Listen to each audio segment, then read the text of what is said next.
At approximately 7:45 p.m. on Sunday, November 12, 2023, the tranquility of a typical suburban evening in Killeen, Texas, was shattered. 3 sharp, deafening gunshots echoed through Maple Street, causing neighbors to pause in fear and confusion. What could have happened in the Reynolds family home, where Pastor Michael Reynolds and his family were known for their unwavering faith and impeccable reputation? Why would such a revered family become the center of a horrifying crime scene? What secrets could possibly lead to such a devastating outcome?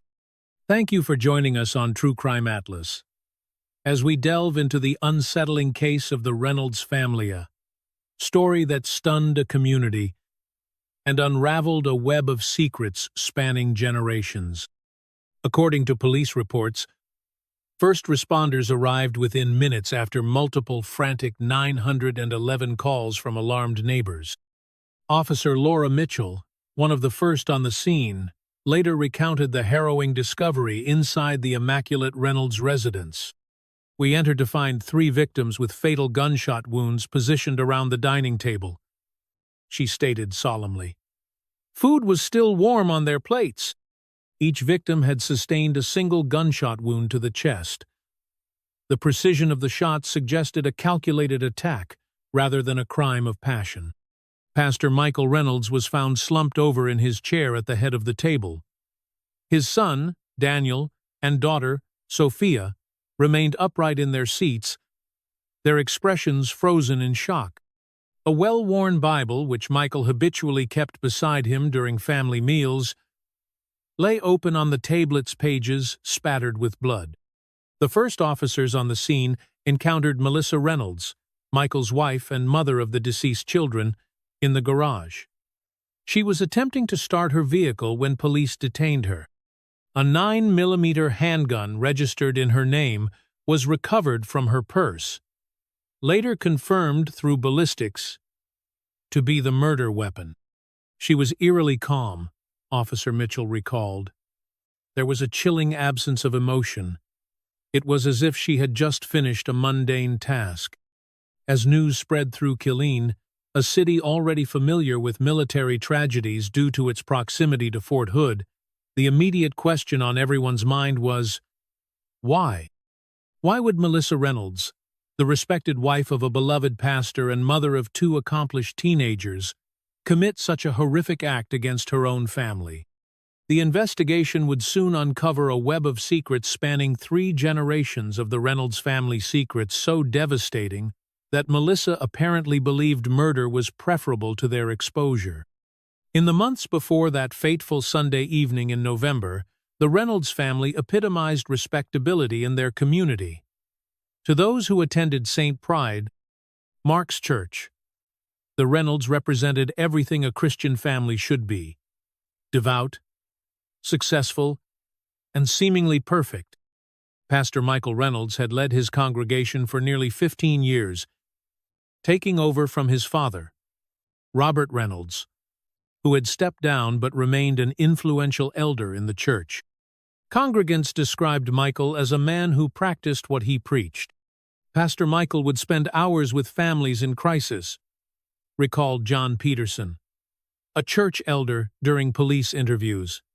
That's what makes all this so hard to comprehend. Melissa Reynolds had married Michael in her early 20s, shortly after he'd assumed the pulpit. She was active in every aspect of church life. She always had time for everyone, said Linda Harris, a longtime church member. If you needed advice or prayer, Melissa would drop everything to help.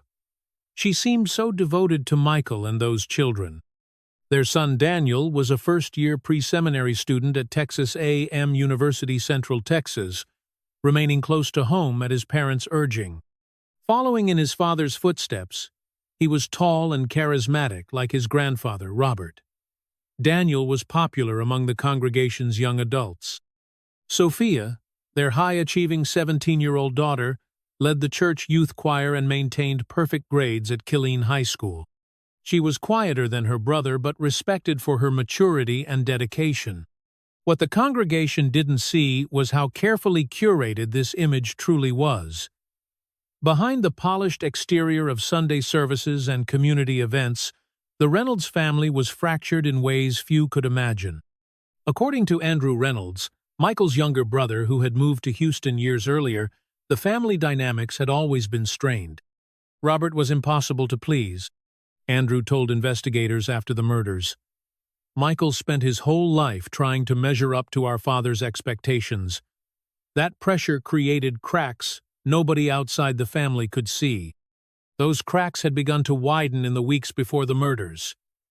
What the church members, friends, and even the Reynolds children didn't know was that the foundation of their family was built on secrets so devastating that Michael Reynolds would soon discover the truth and pay for that knowledge with his life.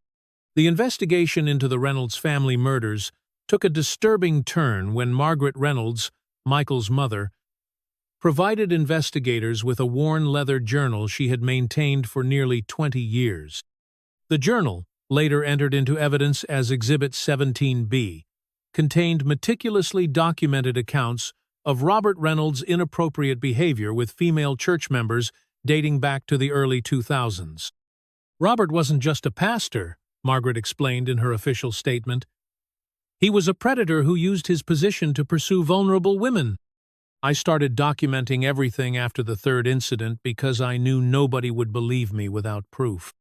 According to court records, Robert Reynolds had been asked to step down from his pastoral position following multiple complaints from female congregants. Though the official announcement cited health concerns, internal church documents revealed that church elders had confronted Robert about his inappropriate relationships with choir members and women seeking counseling. Margaret's journal detailed at least 7 different women who had confided in her about Robert's advances. Each entry included dates, locations, and specific behaviors that painted a disturbing picture of systematic predation. Despite this evidence, Robert remained a respected figure in the community, his reputation largely intact. The most damning revelation came from Melissa Reynolds' personal correspondence, discovered on her laptop after her arrest. Emails between Melissa and a close friend from college revealed that her relationship with Robert began just 3 months after her marriage to Michael. He cornered me in the storage room after everyone had left, Melissa wrote in one email. He said he could tell I wasn't satisfied with Michael, that he could show me what a real man was like. I should have been disgusted, but I didn't say no. What began as a single encounter evolved into a calculated affair that spanned years. According to Margaret's testimony, Robert would often create reasons to visit the house when Michael was away at pastoral conferences or counseling sessions. Cell phone records showed hundreds of text messages between Robert and Melissa, often exchanged late at night or during times when Michael was known to be occupied with church duties. The relationship took a dramatic turn when Melissa discovered she was pregnant. DNA evidence recovered during the investigation would later confirm what Margaret had suspected for years. Daniel Reynolds was not Michael's biological son, but Robert's. I confronted her when she announced the pregnancy, Margaret stated in her deposition. She didn't deny it. She just looked at me and said, "Michael will never know the difference." The coldness in her eyes, I'll never forget it. Michael Reynolds, by all accounts, had no suspicion that his firstborn son was not his biological child. Friends and family described his joy at becoming a father, his dedication to raising Daniel, and his pride as the boy grew to resemble his grandfather, a resemblance that tragically held the truth in plain sight. The affair between Robert and Melissa continued intermittently for years, always carefully concealed from Michael, who remained devoted to both his ministry and his family, unaware of the betrayal occurring under his own roof. While the revelation of Robert Reynolds' relationship with his daughter-in-law sent shockwaves through the investigation, detectives soon uncovered an even more troubling development. The second layer of betrayal came from within the immediate family, Michael's younger brother, Andrew Reynolds. According to court records, Andrew had moved to Houston in 2005, allegedly to pursue better job opportunities. However, interviews with former employers revealed a pattern of unstable employment and increasingly erratic behavior. A background check showed 3 misdemeanor charges for disorderly conduct and a DUI between 2005 and 2010.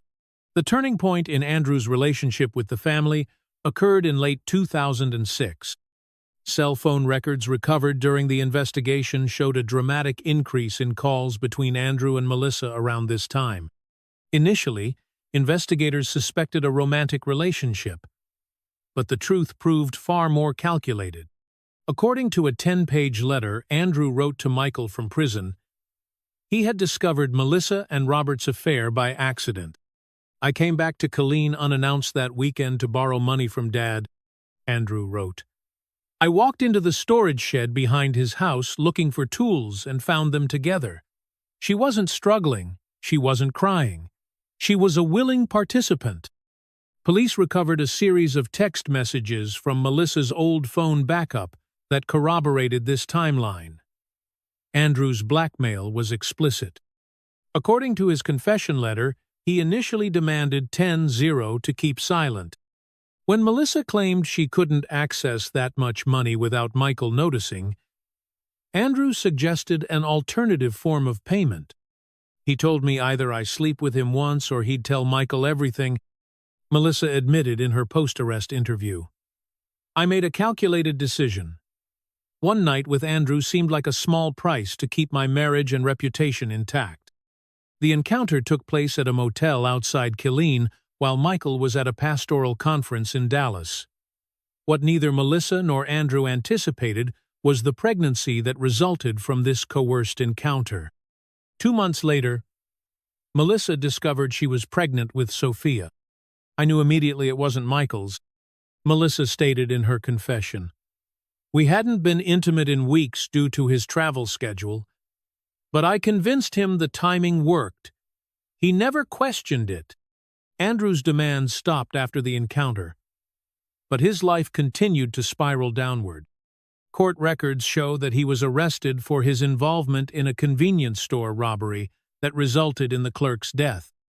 Though Andrew wasn't the shooter, his participation earned him a 15-year prison sentence.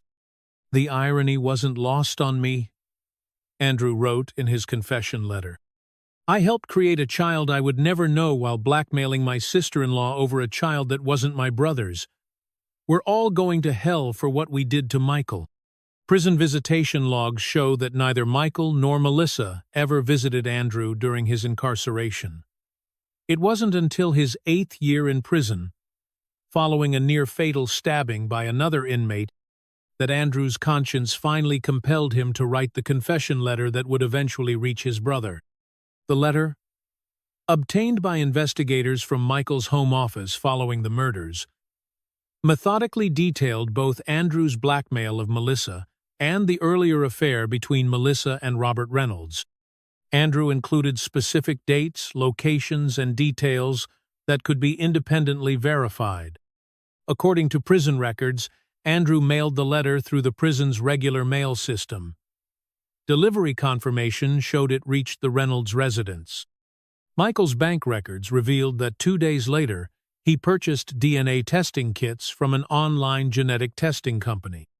Detectives recovered the DNA test results from Michael's home office. The files confirmed that Michael Reynolds was not the biological father of either Daniel or Sophia. The probability of paternity was less than 0.01% for both children. Cell phone records showed that following receipt of the DNA results, Michael Reynolds made 3 calls to his brother at the state prison. Each call lasted the maximum allowed 15 minutes. Prison recording logs indicated that these calls were unusually emotional, with Michael repeatedly asking Andrew for more details about what he had witnessed. According to Margaret Reynolds' testimony, Michael had become increasingly withdrawn from family gatherings, finding excuses to avoid Sunday dinners with his parents. He couldn't look at his father, Margaret stated. When they were in the same room, Michael would physically position himself as far from Robert as possible. On the evening of November 10, 2024, 2 days before the murders, Michael was called away to visit an ailing church member. Security camera footage from the Reynolds property showed him leaving in haste, departing directly from his home office where he had been reviewing documents. Camera footage also captured Melissa entering his office approximately 11 minutes after his departure. According to her later confession to police, this was when she discovered both Andrew's letter and the DNA test results, which Michael had left open on his desk. Phone records show Melissa made 3 calls that night to a hardware store inquiring about their hours, 1 to a chemical supply company that went unanswered, and 1 to her children, asking them to come to dinner on Sunday no matter what. A receipt recovered from Melissa's purse revealed a $420 cash purchase at an unlicensed chemical supply store in neighboring Temple, Texas. The proprietor, who later testified under immunity, confirmed selling her a colorless, odorless compound typically used in laboratory settings that becomes lethal in sufficient dosage. She specifically asked for something that wouldn't alter the taste of food, the supplier stated in his deposition. She claimed it was for a science demonstration. The poison attempt failed due to a critical miscalculation. Toxicology reports indicated that the substance Melissa purchased required an empty stomach to achieve lethal effects. The forensic analysis of the meal pot roast with potatoes, vegetables, and dinner rolls revealed that the heavy, starchy food neutralized much of the compound's potency. Security camera footage from inside the Reynolds home, obtained through a search warrant, showed Melissa repeatedly checking her watch during dinner, then excusing herself after approximately 18 minutes.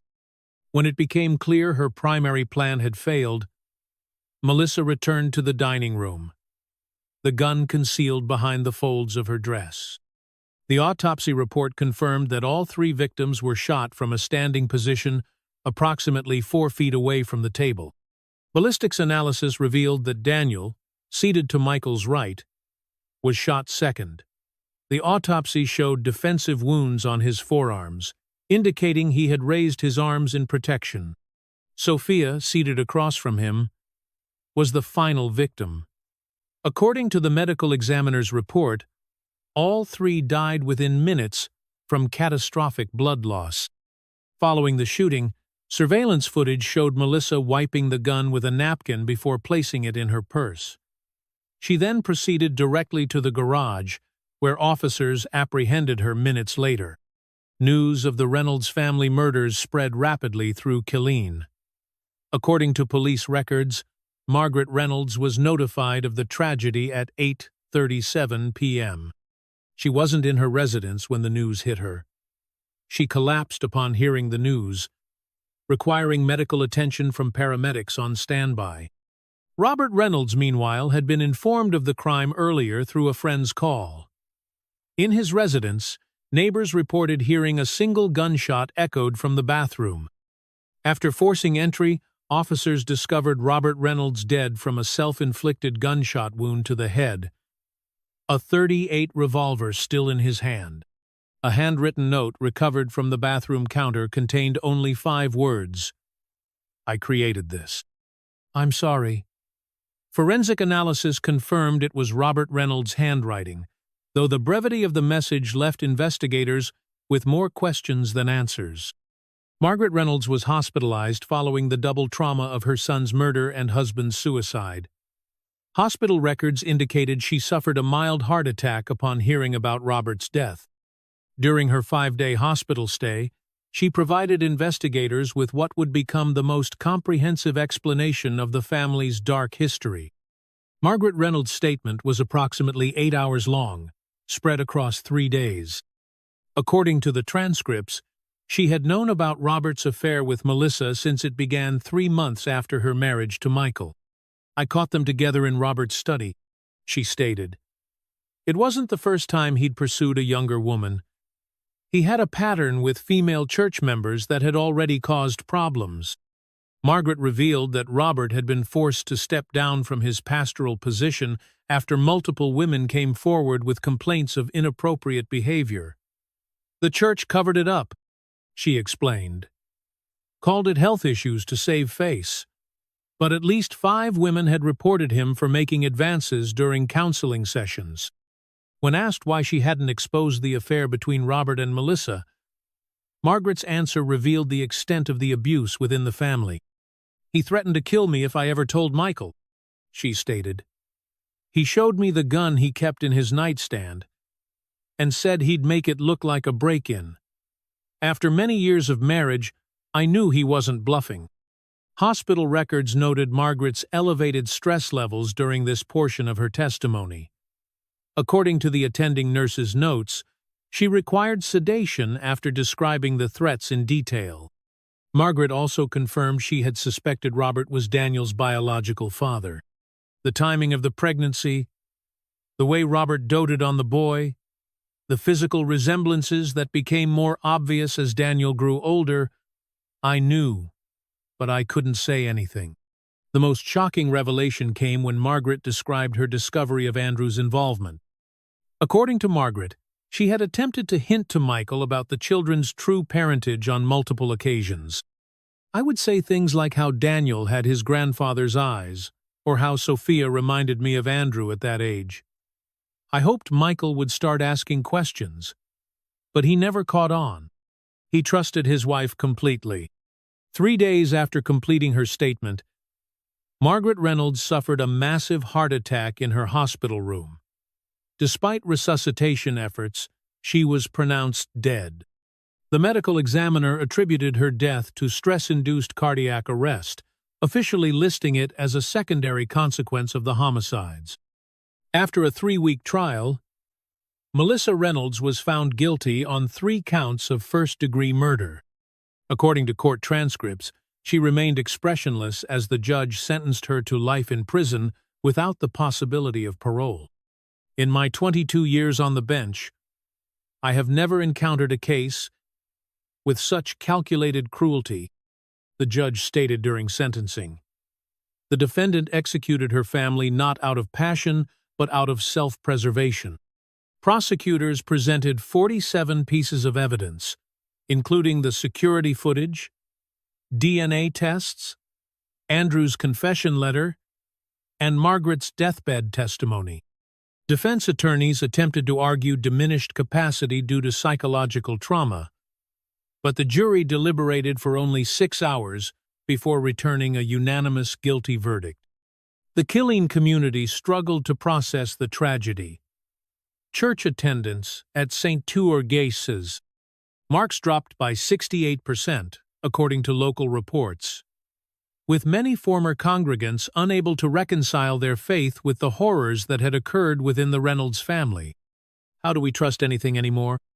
questioned Rachel Thompson, a former church member. "These people were our moral guides, our examples of godly living. Now we learn it was all built on lies and murder." Questions remained unanswered despite the conviction.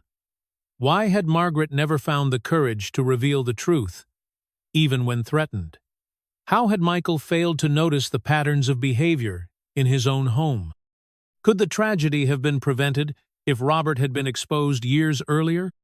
In her only public statement, delivered through her attorney, Melissa Reynolds offered no apology, claiming instead that "no one truly understands what I endured for decades." Prison records indicated she refused all visitors, including counselors and clergy. The Reynolds family murders became a dividing line in the town's history before and after the Sunday, when Melissa Reynolds picked up a gun and ended 3 lives to protect a secret that, in the end, could not stay buried. Thank you for watching True Crime Atlas. As we reflect on this harrowing tale, we're left with profound questions about the hidden darkness that can reside beneath a facade of righteousness. What secrets might be lurking behind closed doors in even the most seemingly perfect families? How well do we truly know those closest to us? Join us next time as we continue to uncover the stories that challenge our understanding of humanity and justice.